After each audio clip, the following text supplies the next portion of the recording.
Hi, everyone. This is Raquel. Hi, and this is Jennifer. Welcome to Madness Cafe. This is a feminist podcast where we talk about women's issues, politics, and health and wellness. And where those issues intersect. Hey, everybody. Welcome back to Madness Cafe. Today, Jennifer and I are joined by Robert Rosen, who is the author of this enticing book. It's called Beaver Street, A History of Modern Pornography by Robert Rosen. So let me just tell you guys Robert's bio. Robert Rosen is the author of the international bestseller Nowhere Man, The Final Days of John Lennon. His work has appeared in a wide array of publications all over the world, including Uncut, Mother Jones, the Soho Weekly News, La Repubblica, VSD, Progreso, Reforma, and El Heraldo. Over the course of a controversial career, Rosen has edited pornographic magazines and an underground newspaper. He has written speeches for the Secretary of the Air Force and has been awarded a Hugo Boss Poetry Prize. Rosen was born in Brooklyn and lives in New York City with his wife, Mary Lynn Mascott. Hopefully I said that correctly. His most recent book is a Brooklyn memoir, and he's also working on a book about an underground student newspaper at City College of New York in the 1970s, which is where the student left was giving rise to punk and the second wave of feminism and all of that. So that's going to be a whole thing too. So keep your eyes open for that one. But we're going to talk to Robert about this book right here, Beaver Street. Robert, thank you very much for being here with us. We're very interested to talk to you. I'm happy to join you. It's a pleasure to meet you two virtually. Thank you so much. You too. I think it's interesting, the new book that you're writing about City College, because I feel like it is in many ways the beginning of this book. And I have to tell you, reading Beaver Street was a really tough read for me. I read it in 2 days. I had to be in a hurry because I overbooked myself as usual. I wish I had given myself a little bit more time to process what was in the book. Robert, why did you decide to write it? I decided to write Beaver Street because I had worked as an editor of adult magazines, men's magazines, porn magazines, call them what you want, for 16 years. I had really a ringside seat to a lot of dramatic changes that happened in the adult entertainment industry. I came in when phone sex first began, which was the first fusion of erotica and computers. And 16 years later, I left, as the internet was destroying porn magazines, print porn magazines. And, in between all these things happened. One of the highlights of the book was the Tracy Lords scandal, which, if you don't know about that, this happened during the 1980s. The most famous porn star of the moment, Tracy Lords, turned out to be underage for her entire career, except for one book. I witnessed all these things from very close range, from a ringside seat. I saw that, nobody had ever written a book from my perspective, that all the porn books out there were either porn star memoirs or they were academic books. I wrote Beaver Street as a serious history that reads as a comic novel. It's neither pro-porn nor anti-porn. I would say that's real. Yeah, that's pretty accurate. Okay, so I want to start by saying that I'm not exactly the biggest fan of porn. I'm not judging anybody. I'm not yucking anybody's yum. Do your thing. No judgment. I have seen some porn, but it's not necessarily my bag. I do appreciate that you include so much detail in here about the sort of behind the scenes, like how everything's connected with all the people who were over things and how the different companies were connected. Basically, the history of porn and how basically like a behind the scenes, not completely behind the scenes, but kind of a behind the scenes of how porn existed as a business. And especially at the end of the book where you do a timeline of how it all came to be. One of the things that I thought was really interesting was how the breaking up of the phone companies led to the phone sex business. That's one of the things that I like about what you do in the book is that you couch all of this in what was going on at the time. Right. There's a lot of politics in the book because there's been this like ongoing war since the dawn of time between puritanical politicians Mhm, and pornographers. One of the points I make in the book is that the politicians who seem to come after the porn industry all the time are the most corrupt politicians. And three examples, I call them the Fab Four porn warriors of the 20th century. They were Richard Nixon. I'm sure you know who that mhm. is. Spiro Agnew, his vice president. Mhm, Edwin Meese, who yeah, was Ronald Reagan's attorney general, and Charles Keating, who was mhm, the banker behind the savings and loan scandal of the 1980s. These were all heavy duty anti porn warriors who essentially tried to shut down the porn industry, and they all either had to leave office, under threat of impeachment or trial or imprisonment. And Keating ended up going to jail for something like, I don't know, 12 years. I forget mhm, offhand. It's been a long time since I've written the book.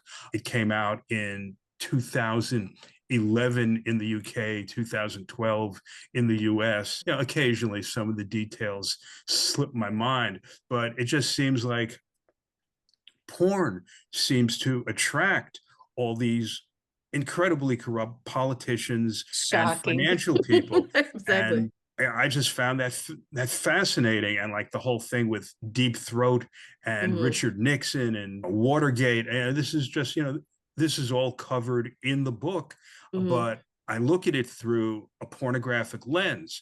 Another point I make in the book is that anytime a new technology comes along, like the mhm, computer, like the internet, like the camera, like the printing press, it's right, always pornographers who are the first ones to figure out how to make money with the new technology. right. You bring that up, like, kind of bringing up technology and how things progress. And in your timeline that you provided at the back, one of the things that I remembered was when I went to see the ruins at Pompeii, the carved in the roads or in the sidewalks were penises pointing toward the brothels. That's basically where people from lots of countries were coming together, and then they were capturing people from conquering whatever, and not everybody spoke the same language, but everybody understands what a penis is, and they understand what the penis means.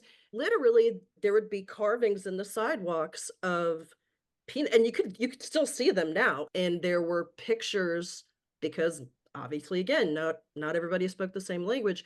There were pictures, kinda like going to McDonald's and you see the pictures of the different combo meals. There were pictures on the wall of various sex acts, and people would point to what they want and then point at the slave girl, and that's how they communicated. That's the very beginning of the technological advances, I guess, just to make the point that pornography and sex have been around since the beginning of time.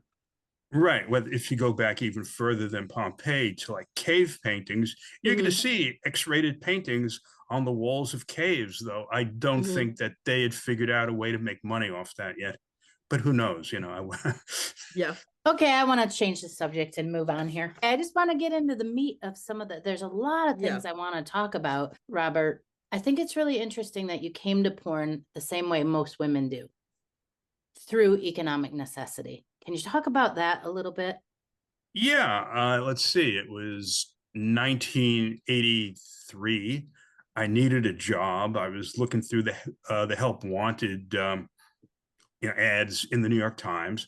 I saw an ad for, what do they call it? Men's Sophisticate magazine. I applied and I got the job. It was for an associate editor of High Society magazine. Yeah, I was thinking, all right, this is just going to be, for a year or something.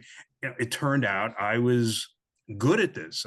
I mean, I had had some experience with erotica in college and the newspaper that you had mentioned before that at City College. I had a talent for, writing erotica and just coming up with ideas for photo shoots and things like that. And I thought was going to be a 1 year thing that I would just, never put on my resume, turned into a 16-year gig. Yeah, I just kept getting raises and it was getting very interesting. They were sending me off to Europe to find models and do shoots, and I was going off to California. You think that you're going to be working with pornographers, and they're just these sleazy people who are into pornography. That is true to some degree, but when I moved from high society to the Swank Corporation, that was like virtually all the people who I was working with there, they were all like, actors and musicians and painters and writers, not pornography writers, but serious writers like me. And pornography was just like a more sophisticated way to to earn a living while you're pursuing your real career, as opposed to like waiting tables or driving a cab. And I used to do that too, to support my writing. Doing porn magazines was a much better paid way to accomplish this. I should Oh, go say ahead. too that a lot of the people who I met doing porn, I've been out of the business now since 1999. It's going to be 26 years. I'm still friends with a lot of these people. I met a lot of people who I really like. We just stayed friends over the years. And when we get together, it's not really porn that we talk about. You mentioned in the book that, and just now, that you went into it thinking, okay, I'll do this for a year, maybe two. This is my struggle job or whatever you called it. And there are times throughout the book that you talk about how you were being overworked, and it sounded like maybe you really weren't making that much. I mean, granted, it's, 1970s, 1980s dollars, but you talked about some of the things that didn't sit very well with you. How and why did you end up staying for 16 years? I mean, what made you stay? Basically, the money. They kept giving me raises. When I was working for Swank, it was a magazine factory. In addition to the porn magazines, though, it was the porn magazines that was generating the bulk of the money, that I also had the opportunity to do other magazines like, car magazines. And the car magazines, became a big part of my gig. I enjoyed doing those and I enjoyed the travel. And although the money wasn't spectacular, I live in New York City and I was, getting paid enough money to live comfortably in New York City and, have a very nice lifestyle as I continued to pursue the serious writing. That was basically it. It was, it was money, it was travel, it was the opportunity to do car magazines. Now, there Okay. was a point in chapter 8 where you start to detail your own foray into being a porn star yourself. But you mentioned when you saw the front of the magazine on stands that you were really filled with guilt and shame upon seeing that. I'm curious if you still feel that guilt and shame, or if that's something that you were able to push aside as you move forward. I definitely pushed it aside. That how long ago that probably happened in maybe 1985. So Mhm. how many years? What, 40 years? No, 85, no, 40 years ago that happened, and it's so far in the past. I explained that the reason I did that is because soon after starting the job, I was witnessing things that I'd never witnessed before. I'd never seen written about. And I knew I was, gathering good information for a book that I was going to write someday.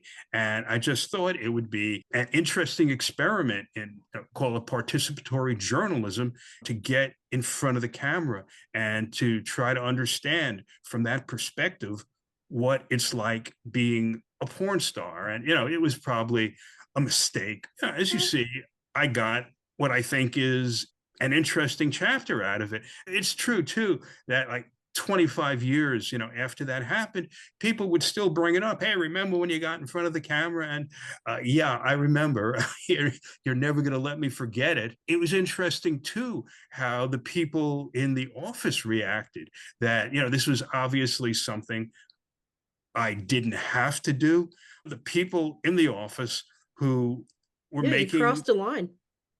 I crossed a line and they didn't like it. They didn't understand why I did it. That, they didn't believe that I was doing this as an experiment in journalism to try to get something interesting to write about. I suppose when they read the book, they might finally believe me now. One of you said something earlier that I want to comment on too, that especially towards the end, after the company was sold to a printer in New Jersey, I started being asked to do a lot of things that personally repulsed me. I still did them. Really, the only answer to that was I have a strong stomach, that I was just able to do it mechanically, I suppose, and not really think about it. Again, after being in the business for 13, 14 years, there's no way you could have like a 13, 14, 15-year hole on your resume, that it just did not seem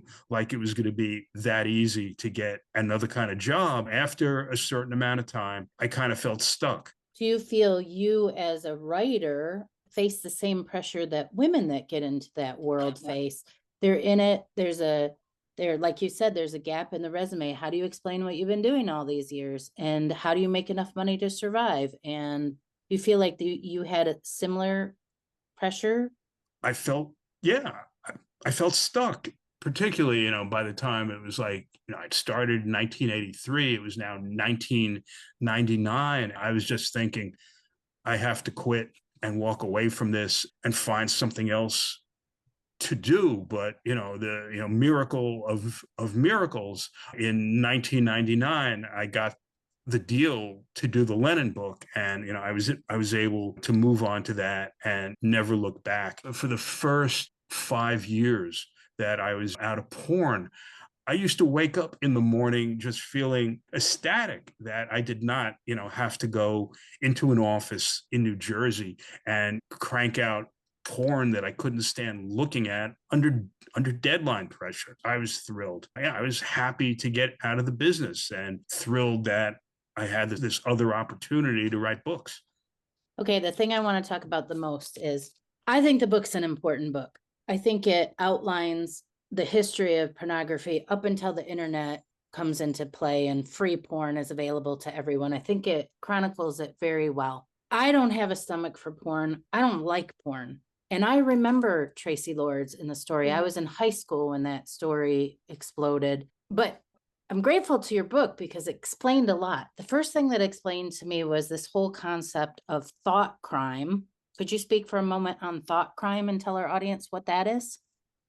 Thought crime. Yeah, what I think you're referring to is when they had computers that could generate pictures of the underage people, but they weren't based on real people. They weren't models. That if you created this kind of thing, you couldn't publish it. This is when the internet was coming into play. People were generating computer generated images of these underage people that Kids. did not exist. These were like fictional creations, and yet it was still against the law to do that. So, I thought you were essentially committing thought crime. Yeah, which I think is an amazing concept. If we look forward to where we are now with AI content, people generating porn off of AI for stars, for underage people, for whomever who are not involved with the pornography industry, but their face, their image, their voice, those things are showing up as if they were. So I think that's Right. interesting. Right. But that's going beyond thought crime. Right. You're taking real people and somehow putting them into a porn movie, using AI. So Yeah. that's like, completely different from creating something from whole cloth, making like a cartoon. Or we're going back quite a few years now when you were first able to do that kind of thing. And I mean, I never actually saw one of these things. I certainly heard about it. It was thought crime that, you couldn't think about this, you couldn't write about it. It just could not exist in mainstream pornography. One of the most disturbing points of that whole thing, that whole conversation about either thought crime or AI generated crime, is when we bring in the big thing that happened with Tracy Lord was Tracy Lord her name? Yeah, Tracy Lords. Lords bringing, when everyone realized she was underage, when everyone realized that she had fake IDs, etc. She worked in the industry, but she was 15 when she started. 15, and then all of a sudden everybody wanted underage in porn. You see it all the time. You see older people dressing as younger people, and people don't think that's a big deal. I think it's a huge deal because I think it leads to sexual abuse of minors. I really believe that. The proliferation of that type of porn is so disturbing to me. Like what you said about working there. Once the images, you saw the images, you got used to the images, they became part of your lifestyle. The things that you once saw and thought were like prohibited or even disgusting or something that you couldn't stomach, within a shorter period of time, you're like, oh, that's okay. We become desensitized. And Tracy Lord made it bigger. She made it desirable. Right, exactly. That what Tracy Lords did was she brought so much attention to the industry in the midst of the Tracy Lords thing, when we're going through files and just trying to clean every picture of Tracy Lords out of the office, that sales were exploding. And then they started coming up with these magazines like Barely Legal and Just 18 and that kind of thing. And she just became a huge moneymaker. But this is the part that's so disturbing. Right, I understand that. But what's also disturbing is that the FBI knew about Tracy Lords for like a year before they said that in here. Yeah. Right, before and instead of stepping in and protecting her, they allowed it to continue to happen. So they could gather more evidence on the people. The pornographers really did not know, because she had all this perfectly good ID and she was a really attractive looking person. And girl, when you put she was a girl. She was a girl. When you put her on the cover of a magazine or just in the magazine, she sold the entire time that Tracy Lords was hot, which was like 3 years. We were actually ordered to never do a magazine that did not have at least one picture of Tracy Lords. And plus, they were using her in the advertisements. She became part of the DNA of the porn industry. But somebody did know. Yeah, I mean, the magazine producers may not have known, but somebody knew, because the FBI knew. Because no 15-year-old gets IDs without help from somebody. Yeah, I think even before the FBI knew, somebody else knew, right? Like I part of me thinks maybe her mom knew. One of the things that was a little hard for me to read as far as the whole Tracy Lords thing was when it all blew up, at least from the way it was presented in the book, my impression was that everybody was really pissed at Tracy Lords for basically like getting one over on him and putting everything in jeopardy. My reaction was, okay, we're kind of blaming the victim a little bit here, because she was raped at 10. I mean, I'm not saying she's this saint. Yeah, and I understand that, yeah, people were upset that she falsified all these documents and put all these things in jeopardy, but there's no talk of wow, why did she do this? What did her being raped at 10 do to her that she Became a that porn star at that she 15, became a porn star at 15 and and was not there, just and a not pan, just a porn star, but right? ambitious about it. And one of the biggest, I knew the Tracy Lord's name before I even had seen porn because, We all you know, did. she had crossover appeal. You know what I mean? Like she was, I it was mean, just, she was we all knew. everywhere. We Right. all knew. There's another point I bring up, and that's Mm-hmm. the justice system, and Mm-hmm. that, they want to prosecute minors as adults. And I Mm-hmm. pointed out, it seemed like the only crime that the police, whatever form they take, whatever form the police take, the only crime you can commit as a minor, and they're not going to want to prosecute you as a minor, is, posing for magazines and videos. If she had murdered somebody, as I think I said in the book, that, Mm-hmm. they would have, wanted to prosecute her and probably try Right. to have her executed or something like that. I do think, it was wrong, for the police to let this go on for a full year, I think it was, when they Mm-hmm. knew. And that, in a sense, the porn producers, at least most of them, I certainly didn't know, we were victimized. It looked like people were going to start going to jail, but it turned out, I think the only person who actually went to jail over Tracy Lords was somebody who knew and continued doing it. Mm-hmm. Was it her agent? Oh God, I can't remember who. I think it Yeah. was some video producer who continued to try to sell tapes, Mhm. after it became I publicly guess known. what I guess what upsets me so much, and it's not just Tracy Lord.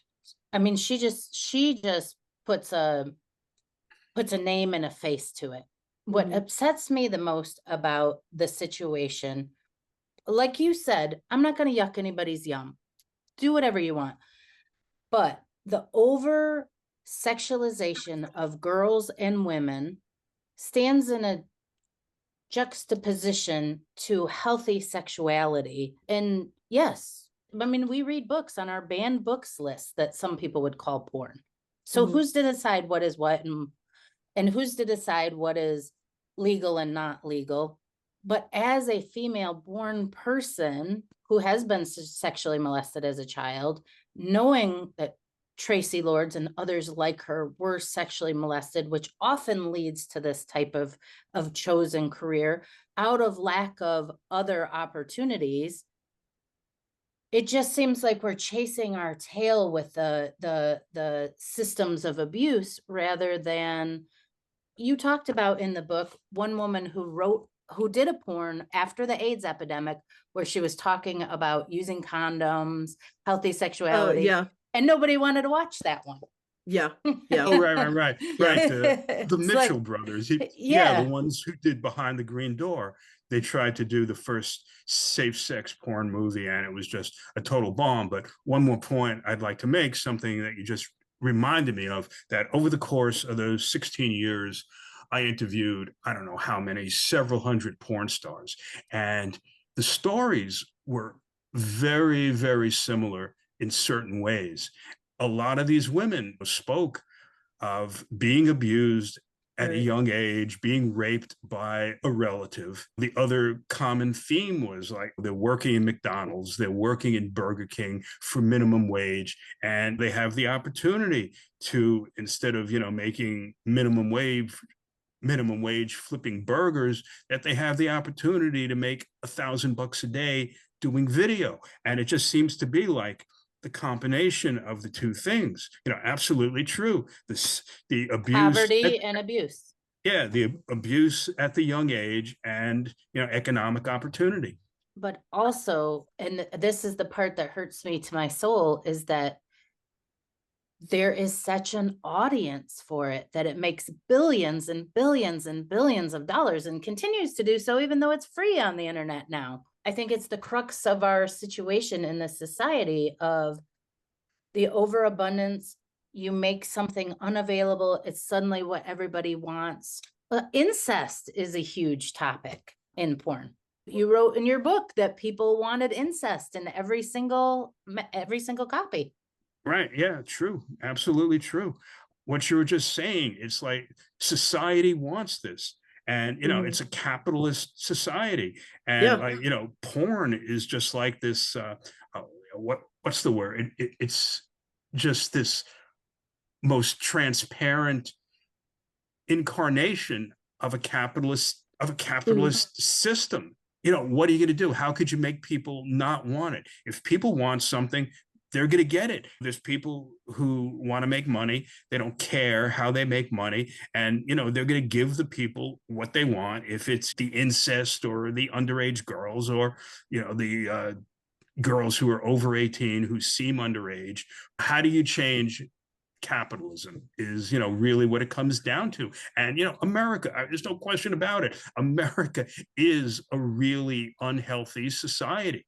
Look what's coming down the road. Donald Trump is about to become the president. I mean, this is a president who is as like had Already big, a criminal. We don't have to worry about Nixon. He's you know already a big Yeah, criminal. exactly. you Yeah. know bit parts in porn movies. The first lady has done porn. It's a pornographic society It that is. we live in. And like, what are you going to do? Robert, would you read for us part of the epilogue, I believe? The The prologue. kid in a candy store. Yeah, Yeah. this is the prologue of Beaver Street. It's called The Kid in a Candy Store, and this is how the book starts.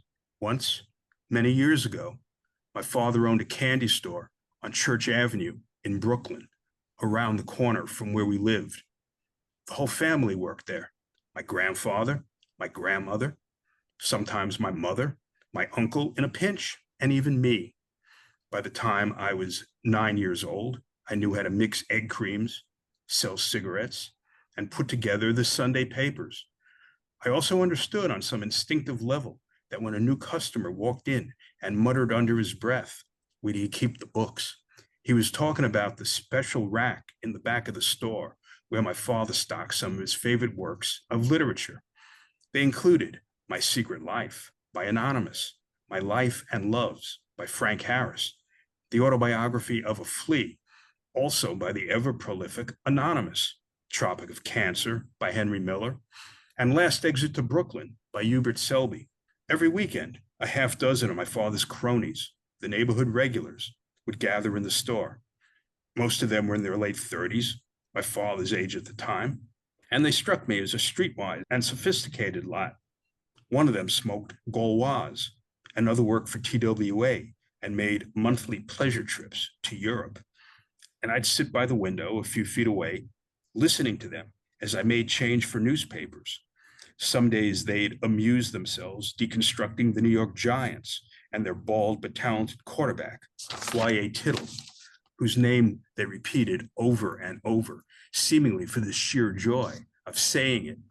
Other days they'd swap World War II stories, horrifying tales of seeing corpses piled like cordwood after the Battle of the Bulge, or of butchering a cow after not eating fresh meat for months in a French village just liberated from the Nazis. But their greatest flights of oratory fancy, surpassing even the passion they expressed for the Playboy centerfold, were their expert critiques of the latest book to appear on the special rack. A copy of the work in question would materialize on the counter, and they'd pass it around, scrutinizing the often salacious cover art and laughing uproariously when somebody would spontaneously read a provocative passage sotto voce, presumably so the words wouldn't penetrate my innocent and attentive ears. Though I was far too young to fully grasp what these books were about, or to realize that many of them had made it to the rack only after having survived a protracted censorship battle, the pleasure they gave my father and his friends was unmistakable. It was clear to me, even in 1961, that these books mattered a lot, and that if I were going to write books, which I thought even then I'd like to do, then these were the kind of books I wanted to someday write. Really Wow. nice. Do you think that that childhood experience laid the groundwork for the type of writing that you did for the city paper and then moving into pornography? Well, yeah, I think that, like I was just reading, that I saw the way these guys reacted to the books. And I said, well, that's what you want to do when you write books. You want to get people to react like that. So I was certainly intrigued by the material, even at a very young age. And, because he sold all these magazines, I had access to Playboy and, all these men's adventure magazines like True and Stag and Argosy and, magazines like that. I certainly think that I had an attraction to the material. And, when I started working for that paper at City College, it wasn't only pornography that I wrote Of about. course. It just seemed to me, too, that sex sells, and that if I was ever going to make it as a writer, I had to write about sex. That's far from the only thing I wrote about. I said at the beginning of the show that in 1983, I found myself without a job. I needed money. I got hired by High Society magazine.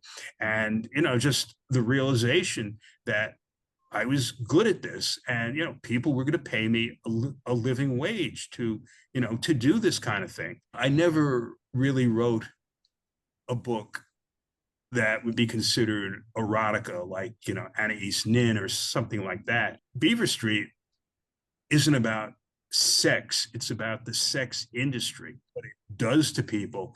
And, how I think I said in the book, in the High Society chapter, that it's not about sex. It's about using sex to separate people from their money, which is a completely different thing. I would say that the overwhelming majority of the material I was working with, it didn't necessarily repulse me, but it certainly didn't turn me on. I was very good. Somebody would give me an assignment, and even if I felt like, no real emotional connection to it, I could still write good copy on deadline. And, that was how I survived for 16 years. And then, I found too that I had a knack for directing shoots, particularly with Canada. The laws regarding the censorship, they were always and it was like very confusing and very difficult to keep up with that kind of thing. And I saw too that I was, good at understanding these laws and, how to apply it to a shoot. And it was like hands-on dealing with obscenity laws. I was just able to deal with all these kinds of things. My bosses appreciated it. Another thing I said was that the reason these guys, the publishers, chose to print porno magazines is because printing money was not legal. Porno magazines at the time was the closest you could come to printing money, especially after the Tracy Lords thing. There was just, especially for these guys, some of it trickled down to the employees, but there was just so much money coming in, and it was a lot of ways very easy to do.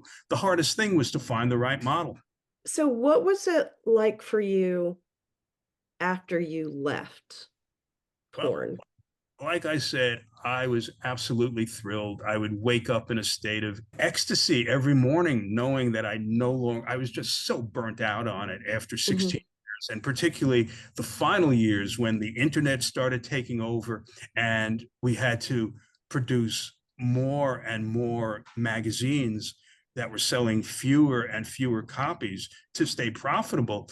It was like a total burnout, and I couldn't stand it. I mean, like, also for those first 5 years, I couldn't bear to look at porn. What amazes me is that I know one person who started working in porn in like late 1970s, I think, maybe 1978, 79. And here it is, 2025, and he's still doing it as a freelance pornographer, still somehow making his living at it. He's the only one I know who's still doing it, but it just became, harder and harder to make your living doing it. Talking about the progression of it a little bit, toward the end of the book, you talk about how the barrier of entry is really low now with, the internet and cameras being less expensive, and you can basically just set up a website. To me, it sounds like it might even be a little bit safer because you don't really have to come into contact necessarily with people. You can just have a channel and do your thing and whatever. What do you think of how that progression is is happening, do you think that the porn industry is gonna catch up and find a way to control that as well, or to monetize that so that people can't just do it themselves? I don't see how they could really do that. Like you were just saying, that anybody with a video camera or a telephone and an internet connection can be a porn star. They could just, shoot some kind of video and upload it to YouPorn or one of those other sites. Mhm, And yeah, I don't know if you can make money off it, but the only way to make money in porn, with the rarest exceptions, is you're not going to really do it as being a magazine editor. I mean, that mhm, hardly exists anymore. You're not going to be able to do it by writing erotic stories, because nobody's going to really pay you for that. What you could do if you're a woman, or I suppose a man too, and you want to be a porn star, is that you could go on the dancing and stripping circuit and become known for doing that. I don't know how much, I don't know how often, but they're still paying actual porn stars to perform in porn magazines. And then you become a big enough name, you could have, like, what's it called? Fans only oh, fans. oh, OnlyFans. Yeah, OnlyFans, that, yeah, and they Yeah. do well. yeah, that's apparently how you do it now. Like I say, I've been out of the business for 25 years. I don't really keep up with the developments, aside from hearing from my one friend who, I met back in the 1980s. The only thing I hear from him is, I mean, this is like an older guy now. He's in his 70s. It's getting harder and harder to make a couple of bucks. He has to do all this stuff Good. on Twitter, or I don't even know if he's using Twitter anymore. Maybe there's something else. It used to be a lot easier to make a living in porn. Okay, I have two more questions for you. The first one is, the book that you're currently researching talks about the second rise of feminism while you were going to City College. And in your book, you mentioned the word feminism a couple of times. What would you say is your connection to feminism, and how does feminism and pornography, how do they collide? Like I said, I have interviewed hundreds of porn stars, and virtually every single one used the word feminist. They called themselves a feminist because, like, Interesting. they went from McDonald's or Burger King to calling the shots, just being independent, working when they wanted to work, making very good money, some $1,000 a day in the 1980s, which is still $1,000 a day in 2025 is pretty good money. They considered themselves to be feminists. My connection to feminism, I'm married to a feminist. I mean, she, Are you a feminist? yeah, I would consider myself a feminist. That, I absolutely believe, women should have equal rights and make equal pay. They should have access to the best medical care and all that. And abortion, of course, should be legal. I mean, I'm a man who believes in, equal rights for everybody. I don't think that my wife would tolerate me if that was not what I'd genuinely believed. In college, when I was, working on this newspaper, Observation Post, OP, one of the things I did was review a bestiality movie. And this was when, feminism was really coming to the fore, and these women would join the paper. And, I read your review of that movie, Animal Lover, and, you're, writing about women only as their objects. And I had never been told anything like that. So, at City College on this newspaper, I was getting from the people who started joining the staff, I was getting a daily education on what feminism meant. I didn't really like what I was hearing sometimes, but it was new to me, and it gave me something to think about. And I thought that at least one or two of these people were like kind of the cliched humorless feminists. But I also thought they had a point that could have been expressed in a better way. And I was an open-minded person, and I learned about feminism. I would not do things now that I would have done 50 years ago. Okay. Because I just didn't know any better. I was, Right. ignorant in a lot of different ways. My final question Your for you, question Robert. might be what I'm about to ask, but go ahead. I doubt it. When we were doing the back and forth to set up this interview, you wrote to us, please keep in mind the book was published in 2010 and last updated in 2011, an eternity ago. Hope you enjoy the book. It's probably not what you're expecting. What did you think we were expecting? Well, most people think that a book about the porn industry is going to be sleazy. And, there are certainly some sleazy anecdotes in there. But like I said at the beginning, that Beaver Street is a serious history about pornography, politics, technology that reads like a comic novel. That, I think that there's a lot of really funny parts in the book that I have been hearing over the years that make people laugh out loud. I don't think that there's, anything else out there that's like Beaver Street, because like I said too at the beginning, the overwhelming majority of books out there about the porn industry are either porn star memoirs or they're academic books, and Beaver Street is neither. Okay. So what do you want our listeners to take from the book? I would like them to see how porn is this multifaceted thing that connects in so many ways to so many things that are happening in society.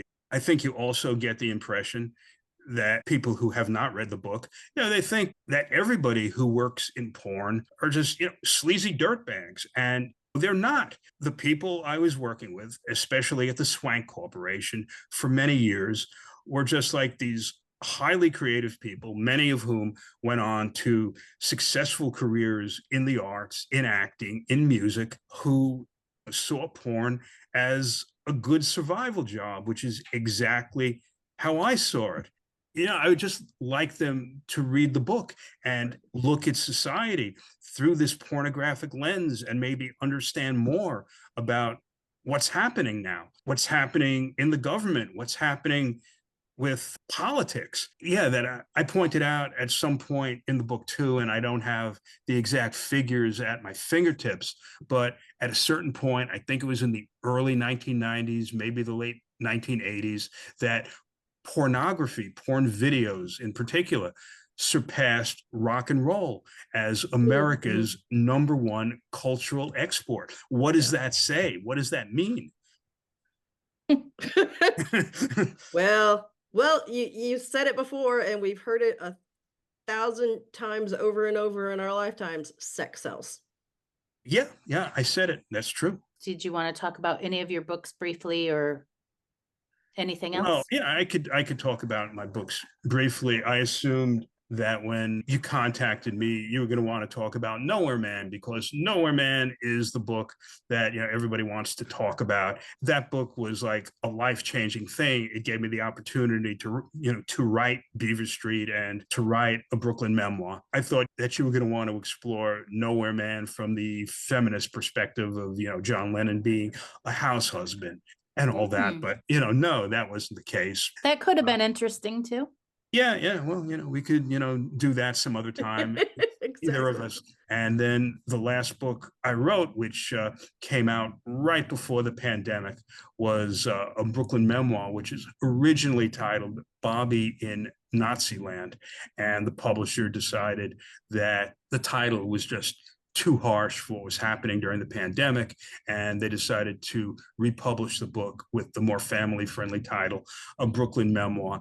And that book, it's a darkly comic memoir about growing up in Brooklyn, surrounded by Holocaust survivors and World War II veterans who fought the Nazis. I think that each book I've written has technically become a better book than the previous ones. And I think, that they're all good books. And, I would just hope that your listeners, they'll pick them up, they'll read them. They're available at the library too. And, allow me to continue making a living as a writer. Thank you, Robert. Yeah, thank you so much for coming on to talk to us and to talk about your experience writing writing for porn magazines. It's a Okay. really, really, really interesting book. Thank you very much. And it was challenging and a bit stimulating to talk to you guys, you women, you feminists. You feminists. we're, we're all feminists here. And thank you for having me on and for giving me this opportunity. Thank you. Absolutely. We really Thank you. appreciate it. Bye. So do you want to recap? Sure. Do you want to start? I will start. Like I said, I had to read this book in 2 days, and I wish I had more time to really digest. Mm-hmm. But one of the things, I hate this book, and I also really like this book. Okay, explain both, please. Yeah, I just really hate the porn industry in general. I hate it. We had a mini-sode recently where we talked about Justin Baldoni, and I really tried hard on that episode to explain the sickness in the pit of my stomach about being a woman, and then spent most of my life being sexualized in ways that I didn't want to be. And I'm doing all this from the personal, but I know all women out there have experienced similar things. And so that's frustrating to me. It's frustrating to me that pornography is such a hot commodity. Yeah. It drives me nuts. The hardest part of this book for me to read, I even marked it. Robert was talking about, he was dating a woman who worked in the industry as a writer. And her daughter was coming home. She cautioned Robert and said, remember, when my daughter gets here, I work at a bar. I'm a bartender. Right. And she was real clear. And now that I say that, I think she was actually working as a stripper as well, because she was out in the a topless dancer, she said. A topless dancer. Thank you. Oh, you are so good with the details. You are. I even wrote in here, this paragraph made my stomach churn. And I had some trouble with this book, and that's why I say I hate it.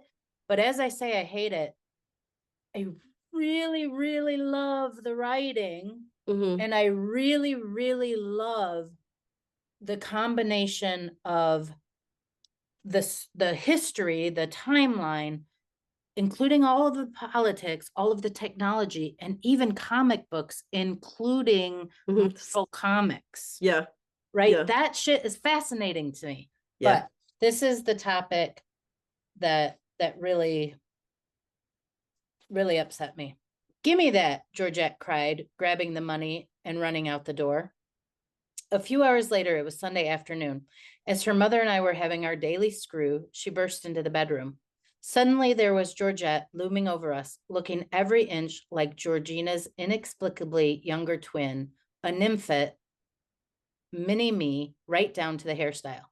I need my slippers, she said, sounding vaguely irritated. I didn't know you were in here. Get out of here before I kill you, you little bitch, Georgina shrieked. At that part, what it was for me is that, this is my opinion, totally my opinion. People are drawn to the porn industry because they have been abused or they are experiencing poverty. I don't think anybody wakes up in the morning and says, number one, I want to write porn, or number two, I want to be in a porn. Topless bars, same thing. And it becomes a generational horror. So later on, he says, there's no way this girl didn't know what her mother was doing. Oh, yeah. She was living in her mind in some kind of fantasy.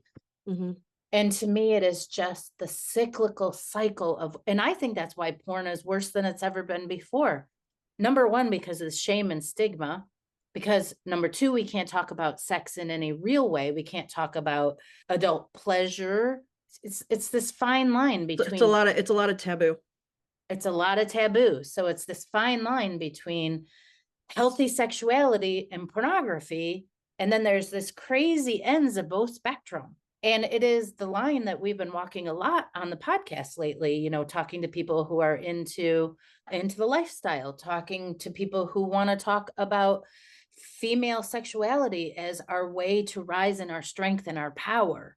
And where these things collide with pornography, it's just troubling, upsetting, and the fact that our kids can't even get a fucking good education because we can't read books and we're taking sex ed out of the schools. And I could just go on and on and on and on and on. Right, So yeah, right. that's how I feel about it. Your turn. Okay, so I think I said to you when we were texting earlier today that I learned a lot from this book. Yeah. Some of it I could have gone with not knowing and would have been just fine, meaning like specific details about certain acts and things. I found that kind of But fascinating. I mean, it was fascinating. Yeah, it was fascinating, but I was like, okay, Yeah. that information is taking up a brain cell now. That's fair. That's fair. I learned so many things. And not just that. I mean, I'm being a little silly and prudish, but there's a lot of interesting information in here. I mean, just Yeah. to see the porn industry through the eyes of somebody who is in the business side of it. That was very, very, very interesting to me. That totally appealed to my nerd side of things completely because I'm like, there's no other way I'm going to learn that stuff. So I might as well read it in a book because Right. I'm not going to go work for a porn magazine. Hey, more power to everybody to have that opportunity. If that's what they want to do, that's cool. Or if that's the only opportunity open to them, at least they had that opportunity and they didn't starve. They weren't living on the street. So in that sense, yes, very, very, very interesting book. And I really appreciated the connections throughout the book to other cultural touch points, like Stan Lee in Marvel Comics and Mario Puzo, who worked at one of the magazines. And there was talk of Hunter S. Thompson, who worked at one of the magazines. I mean, basically, what I'm trying to say is there's it's so tied into the rest of our culture Oh yeah. that we really can't get away from it. And I'm not saying that we necessarily should get away from it. I mean, yes, I think everybody should be protected, everybody should be safe, nobody should be doing things they don't want to do, blah blah blah. Just making We that, shouldn't you we know, shouldn't be involving children. right, exactly. Yeah, all of those caveats. I think my point is, and I think Robert was touching on this too, is that there are very talented people in this industry in different ways. The different writers who, moved in and out of this milieu. Some of the filmmakers who he even mentions a little bit in the book that some of these movies could have been art pieces, but for the fact that they were about sex. That's something that we as a society need to come to terms with and need to realize that, okay, so it's a lot of people having a lot of different kinds of sex in a lot of different kinds of ways, and some of it's graphic and some of it isn't, and whatever. There's something for everybody, literally something for everybody. What it really made me want to learn more about, could be a future episode, is I would like to know more about women pornographers, women who, I mean, we've talked about women writing erotica and, that sort of thing, but there are women who direct and write and create pornography, who make these types of movies and magazines and whatever for the female gaze. And my very limited understanding of it is that changes it a little bit because it's coming from the female Probably perspective. quite a bit. So it's made me want to explore that side of it. Like this, okay, we always hear about porn from the men's perspective, right? For the most part. That's fair. But there's another side to it. And then also the whole thing about the woman who was like, and she was called difficult because she wanted to use a condom and she didn't want to, there were other things that she didn't want to do, and they were like, yeah, we aren't going to use her. And she's like, well, fuck y'all, I'm going to create a website. Guess what, I'm rolling in the dough now. That kind of thing. So there can be an empowerment aspect to it, but more often than not, it's survival. That's what I got from the book. Yeah. More often than not, it's survival. And then once you're in it, just like any other corporate job, you're making a certain salary. Where else you gonna go? What you're gonna Right. put on your resume? Right. Like how are these skills going to transfer over I mean, to something obvious, else? but obviously the skills would. There's a lot of Right. skill level in creating it, but Right. how are people going to perceive you putting that on your resume? Mm-hmm. It is very interesting. So somebody from the Village Voice wrote Yeah. wrote Michael a little Musto. wrote a little blurb on here. Mm-hmm. And the final part of it is his history of modern porn is entertaining, insightful, and hot. I did not find the book hot at all. There's nothing in this book that turned me on. I did find the book incredibly informative. And the reason why is because it's fascinating. I think people should know about it. It's so entwined into our politics. There's so much Absolutely. political information in here. I'm not going to say everyone should read this book, but I think it actually was a really important read. And I think Robert is a really good writer. Oh, absolutely. I enjoyed the way he put the chapters together. I enjoyed the way the story weaved itself in. I think it's an important read. And if anybody is interested in the real and actual history of porn, which I'm not, like I said before, I don't like porn. I'm probably not going to watch it. I'm not your target audience, but I am your target audience for history and what's happening in our political system. Oh, and one thing I almost forgot to mention.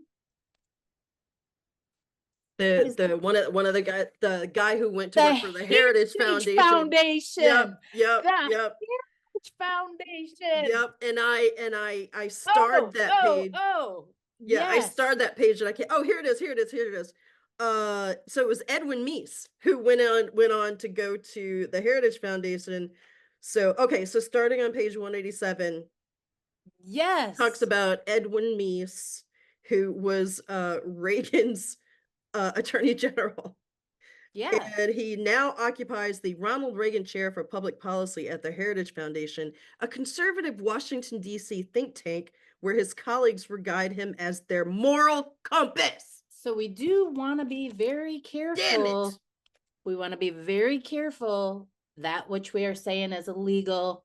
And what's the fine line in porn? They're trying to say that. Yeah, and who gets to define it? That's right. We need to be very, very careful, and we need to keep an eye on these laws that people try to pass, censorship, all of it. It's all in. This is a great book. Censorship sucks. Thanks for listening to today's episode. If you like this episode, please share it with a friend. Or you could leave us a comment and a 5-star review, or email us at madnesscafepodcast@gmail.com. Thanks, everybody.